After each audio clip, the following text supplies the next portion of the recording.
one that we're using for our book study guide. Now, I will be sharing things that aren't in this book because I've experienced so many wonderful experiences in India. But a lot of the stories in here you will be reflecting on in your study guide. This is the picture. I don't know. Check it on your way out. This is my friend Arun Gandhi, grandson of Mahatma Gandhi, and I just wanted to bring him here. He passed away a year ago, but I wanted you all to get to see him. There is a process of getting books published, and Legacy of Love is out of print. Now, I was looking for a book that we could be using, and when Paul and I traveled with Arun to different schools and conferences and universities, we were the one who were selling the books. So Arun would sign the books. We'd take the money, pick up the box, next one, next one. So as I was looking into some of the books I've used before, some of them are out of print or not available now. Upstairs in our bonus room is a box. One more box. The Legacy of Love. So Arun is here with you. This is his, and all the money that we raise as you buy these books goes directly into Unity of Salem. So I wanted you to know there's a story to everything. There's a story to everything. As we are studying the principles, I want to remind you that there are 5 principles that Mahatma Gandhi believed were the key to peace and nonviolence. And the first one is love. Of course, where do we always start? We always start with love. Love, not personal love, spiritual love, the essence of love, the oneness of love, the love that goes beyond our personal conceptions, ideas, beliefs. This is a love, what we might call unconditional love. A love that is a spiritual love beyond our human viewpoints. The second one in his 5 principles is respect. Now, we were learning this being in small workshops with Arun Gandhi in India, and there'd be 15 people, and he would be talking about each one of us, each one of these. Respect. Respect really got me right here. The ability to respect everyone. Now, my dad, I remember, he was all about respect. Be sure you respect your elders. Be sure you respect anyone. And respect has gotten so watered down.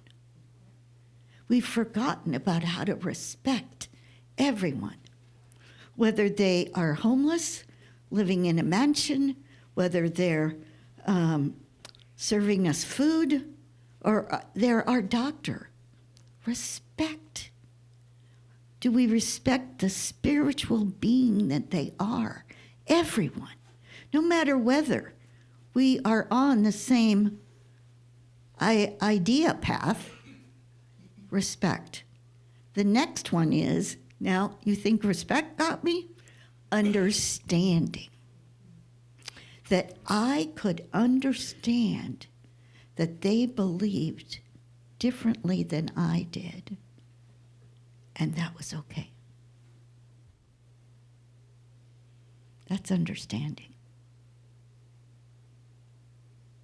Understanding at a core level, we are the same, even though we have different viewpoints. Isn't it getting quiet in this room? Now, here's the 2 biggies. Acceptance. I accept that we do not think alike. I accept that you see this differently. I do not harbor any energy, negative energy towards you. I accept that your belief, your idea, your feeling is as valid as mine. And the last one is I appreciate your belief as being as important as mine. Anyone choking yet? Anyone going, I'm not sure about that. That's really, that is just, are you kidding me? Are you kidding me? So much for Gandhi. And as I sat with Arun and a few people from around the world, I just was called inside of myself to my knees. What can I do this? It's not about you. It's not about me. Am I willing? Am I willing to even look at it and say, could I love a universal love to all of humankind? Could I? Would I? Am I? Maybe on Tuesdays at 4 o'clock in the afternoon 20 years ago. So here we go on a journey of learning and introspection and increasing our faith.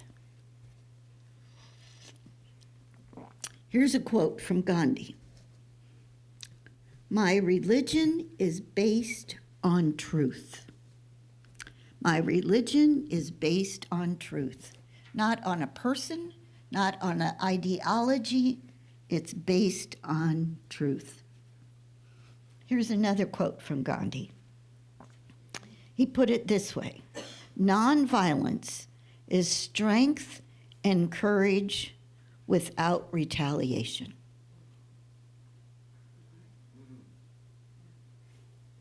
Now, most of the time we don't retaliate this way, outwardly. Do we retaliate inwardly? We're upset. We're angry. We don't talk to that person. We ignore that person. We say things about that person or that situation. It can be personally, it can be globally. Where am I? Do I accept? Do I appreciate? Do I understand that people are different and might have different views that are as valid as mine? Now, this is called spiritual work. This is called spiritual work. Mahatma Gandhi was raised in a family where they valued all different faiths, all of the world's religions.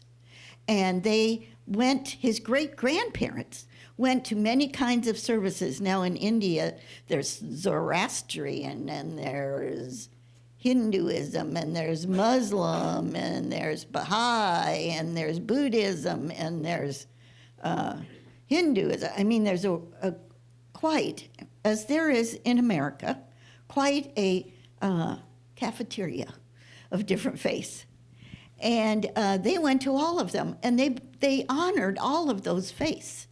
They didn't say one was better than the other. They also hosted and invited people from many different faiths, and they dialogued in their living room, friendly dialogue. Once again, no right or wrong. Now, as Mahatma Gandhi grew, and he grew into his understanding of the world's religions and of accepting everyone, he started saying interfaith prayers. At his first ashram in South Africa, they did prayers in the morning, interfaith prayers in the morning and in the evening. When he got to India and he set up his ashram again, they did prayers in the morning and the evening. When Paul and I were in India at Satyagraha, the last ashram I get chills. The last ashram where Mahatma Gandhi was, on the Ganges River, every day at sunset and at sunrise and every day at sunset, Mahatma Gandhi had led all these prayers. Now, it could be 100 people, could be thousands of people that were there, as far as the eye can see. When we were there, under the very same tree that Mahatma Gandhi stood under, there are about 10 of us. And the prayers that we are saying every day now, I hope you're saying these every day, we're saying them on Sundays, are the same prayers that Mahatma Gandhi, Arun Gandhi, and people all over the world say. So that's why I wanted to introduce these prayers to you and for you to be part of that international peace of nonviolence. As we go along, Mahatma Gandhi used to say, he had a story he would tell about going to the mountaintop. Now, this is in the book you're reading this week. Going to the mountaintop. Everyone is going to the mountaintop. However, we might come up different paths. We all want to make it to the summit. This is his explanation of religion. We're all wanting to go to the mountaintop, or we're all wanting to find peace, or we're all wanting to find harmony, acceptance, all those things I was talking about. And we're all coming up different paths. One summit. We put it this way, one God, one people. Would you agree? Yes. Right. Now, Arun was raised in South Africa. His father was, I think he's the fourth son of Mahatma Gandhi, and he was asked to stay in South Africa and keep the ashram there going. So Arun and his sisters were born in South Africa, and they were to live the life that grandfather was teaching. So there were many different races, as you might think, in South Africa at that time. And some were allowed to go to school, some weren't. Remember the word untouchables. There were untouchables. And so Arun was allowed to go to school, but his mother made sure when he got home, she had created in her kitchen a classroom, and all the untouchables came, and Arun taught what he had learned that day. Now, his mother had gotten books and all kinds of things to facilitate and support those children. Now, as Arun would come home from school, he would get beaten up. And he told later that, he wasn't black enough for the black kids. He wasn't white enough for the white kids. And he was bullied and beaten up. So he decided he was going to fight back. Now, remember, he's Mahatma Gandhi's grandson. So he's going to fight back. And so he's kind of scrounging around, goes to school and whatever. He finds some barbells to lift. He starts lifting weights. Now, they live on the ashram's a farm. So he's hidden this in a back barn. And all of a sudden, somebody catches him lifting weights. Somebody sees it. And his parents are horrified. What are you doing? Well, I'm going to fight back. I'm tired of being bullied. I'm tired of being hit. And they said, you're going to live with grandfather. So at age 12, the whole family got on the boat, went to India. They went back to South Africa, and Arun stayed. So many of the stories that are in the book and that I will be sharing are about his days in India. One of our experiences was when we were there. We were there for 3 weeks, and we were riding on trains, and you get on at midnight and get off at 5 in the morning. And now we were in third class, and you didn't know who the person was across from you went to sleep, and there was usually another person there when you woke up. It was an education for Victoria. Let's put it that way. It was an education. Now, we also were going to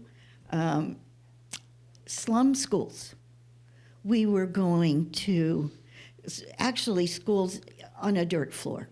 I said last week we visited a midwife school where they only had light for 2 hours a day. And they were so happy to have that. We went to art schools. We went to large schools. We went to many different places. And on this particular day, we were in a room full of men who were giving reporting to Arun and to the community. They all lived in little villages, and they were reporting the progress they had made. So they had built a new well. They had improved their school. They had put lights on the roads. They had done all these things, and these men, there were about 100 men there in this room, and they were on benches, and we, about 15 of us that were on the trip, were on a stage. And they were speaking to us. Mainly they were speaking to Arun, but we were the guests, the American guests. So we just sat there like this, and one man after another, it took a long time, because they wanted Arun to know how much they were doing for their community. So eventually, Arun got up and spoke.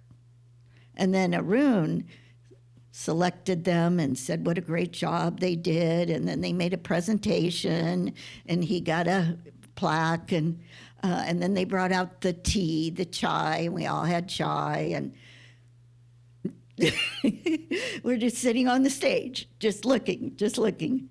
Eventually, someone says, "Would someone from your group like to speak?" Silence. So eventually, one man that was in our group, he was a minister, nice man, just got up and said, "Well, we're so honored to be here, and thank you, and, we're here on this trip, blah, blah, blah." And then he sat down. And then they said, "Would anyone else like to speak?" Who do you think spoke?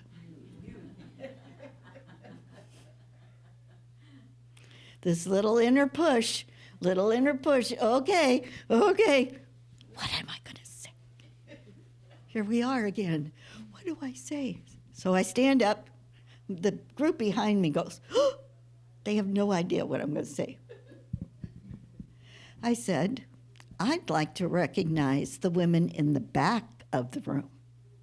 Now, there were about 40 women in the back, beautifully dressed, just smiling, and they had made the tea. They were there, of course, to set everything up, but women sat in the back. I said, "I'd like to recognize the beautiful women sitting in the back. And I'd like to remind us that Mahatma Gandhi and his wife were partners, and they were equal in this work." The men are just looking at me. And I said, "You might remember that Mahatma Gandhi's wife spent more years in prison than he did, and that she died in prison. And they truly were partners." So when it was all over, the women in our group rushed up to me. Oh, you did such a good job." Now, see, I was a minister, and they barely talked to me the whole trip. But once they heard what I really believed, it shifted everything. But in that moment, I knew that I had to recognize those women, and that we are all equal, of course, and Mahatma Gandhi would have recognized that. Arun has then spent 2.5 years with his grandfather, went back to South Africa, lived with his parents, and I'll have many more stories about that. But I want us to come to the place where we ask ourselves, gently ask ourselves, am I willing to be a loving being, not personally, spiritually? Am I willing to look beyond our differences and from, we might call it the Christ within, the Buddha within, the light within, whatever we call it, the energy within, that beyond my little head, I can love. I can see goodness. I can see that we are connected. They had a different life than I did. They have different perceptions than I did. And is it any of my business, really, to judge them? And then what about respect? And we'll go more into respect next week. What about respect? Who am I to withhold my respect from a human being? Because they look at things differently than I did, or I do. Because my life was different, because my challenges were different, because my education was different, because financially my life has been different. So we think about, how do we then connect with people that we feel separate from? How do we make that connection? Do we begin to visualize? Do we begin with one person? Everyone will do this differently. Am I willing to take down the walls that I have built? The walls of judgment, the walls of fear, the walls of condemnation. Arun was asked, I don't know, a dozen years ago, to come into the New York prisons and teach nonviolence. Some of these men were lifers. Some of these men had done, we might call, horrific things. And Arun said, on one condition, I get to do it my way. So Arun contacted a lot of men he knew in the business world. And he asked if they would be willing to do an experiment with him. Would they be willing to come to lunch in their casual clothes and sit down and have lunch with these prisoners? And they said yes. There was no talk about their work. There was no talk about their past. Nobody had their uniform on. And they made connections. Within a month or two, Arun said, there was so much noise in the room you could barely hear. He said by the end of 6 months, they were hugging each other. He said within a year, you couldn't have separated them for anything. Because we're all people. We're all people. So we go into our lives and look at that and say, could I do that? Could I put aside my judgment? Could I put aside my fear? Could I put aside whatever it is, in quotes, that we use to keep people out there? And am I willing to go on this journey? Gandhi did that program over and over and over, and it transformed that prison. And now they're doing it in other prisons in New York State. And some of the students, these young men that went on this trip with us to India were in the school.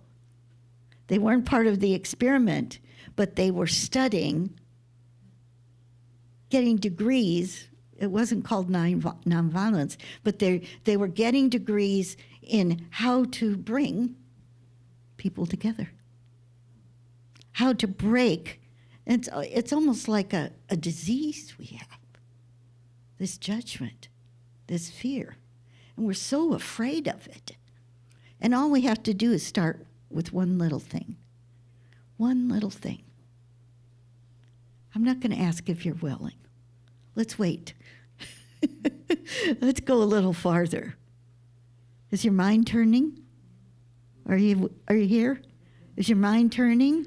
Are you thinking of all the times when you were afraid, or you were blaming, or you were judging? Just nod a little bit. Just nod a little bit. So we're going to do our affirmation card. So we're going to do this once, and then we'll take it into meditation. We'll do it one more time. I renounce all thoughts and acts of violence.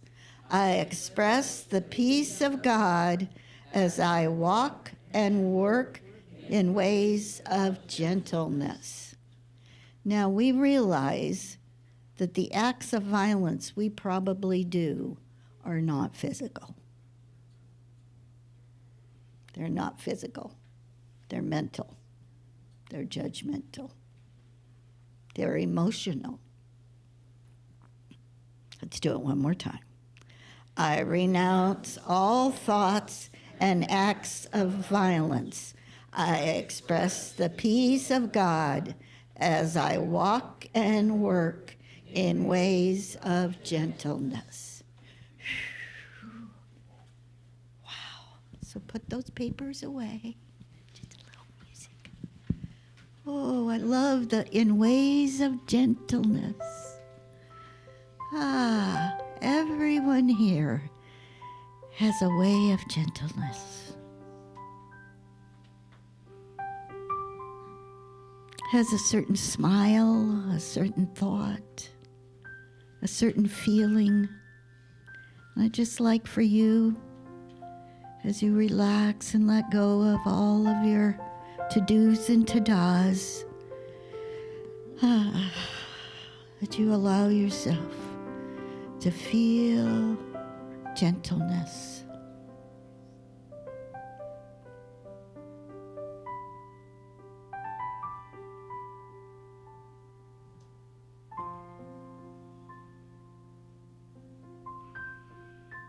And so we let the fear melt away.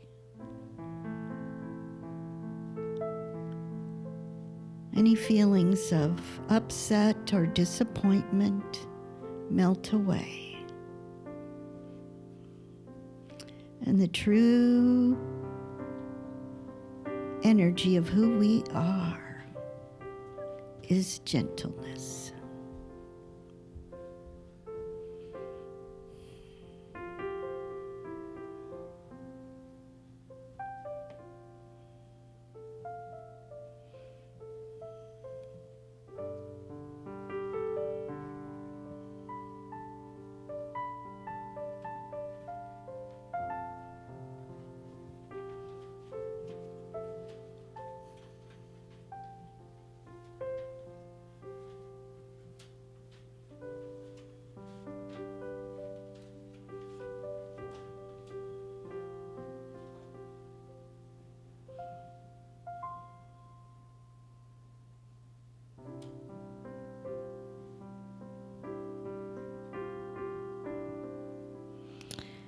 And if there's a person or a situation that comes to mind that you want to send the energy of gentleness to, allow that to come to your heart right now.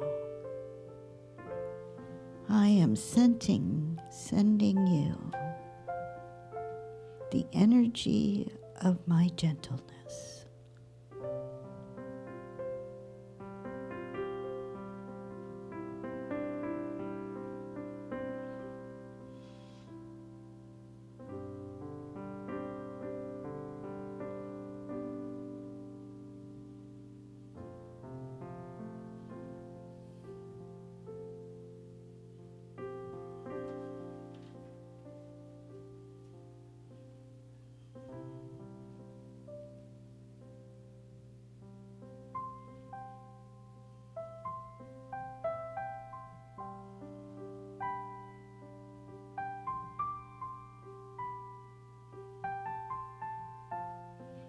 and we include ourselves.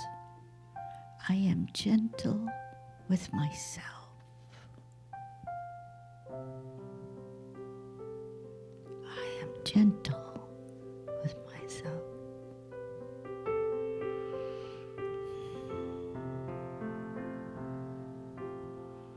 And over the next week, I will focus on this energy,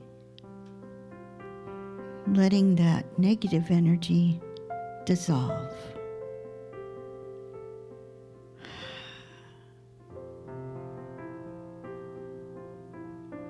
And let my heart lead my way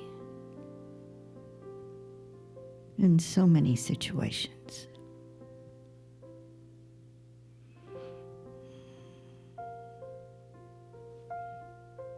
We are truly grateful for these teachings, for this time together, and for the humility it takes to grow and to learn. And so it is. Amen. Very slowly. Coming aware of that deep breath, opening your eyes when you're ready.